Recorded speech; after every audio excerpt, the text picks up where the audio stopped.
ভবিষ্যতে আমাদের এখানে এক্সিকিউট করবো সেটা। তো আমি আজকে সবাইকে ধন্যবাদ জ্ঞাপন করছি। আর আমাদের অফিসাররা যারা ছিলেন, অফিসাররা হয়তো এখন নাই, কিন্তু আমি প্রোগ্রামের মাঝে আমার কাছে মাঝে মনে হলো যে আমাদের অফিসাররা কোথায়। তো পরে প্রাণী সম্পদ অফিসার ওনাকে জিজ্ঞাসা করলাম, উনি বললো ওনারা ওই যে ওখানে আছে, ওনারা হচ্ছে ওই জ্ঞাপন করতেছি। এবং সাংবাদিক বৃন্দ, যে আমার পাশে আসলে সাংবাদিক বৃন্দ সবাই বসেছেন এই গরমের মধ্যে।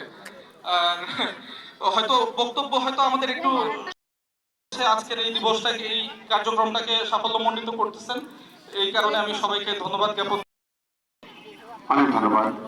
এরপর যে আমরা 10 ক্যাটাগরিতে 10 জন খামারিকে পুরস্কৃত করব। 3000 টাকা করে পুরস্কার, চেক এবং সার্টিফিকেট।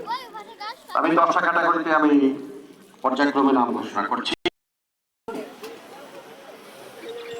এবার গাভী ফ্রিজিয়ান ক্যাটাগরিতে মোহাম্মদ মেহেদি হাসান, পিতা মোহাম্মদ শহীদুল ইসলাম, বালিয়াডাঙ্গা।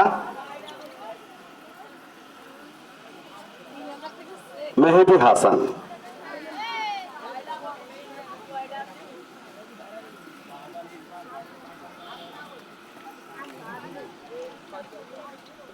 তোতামুখী ছাগল এই ক্যাটাগরিতে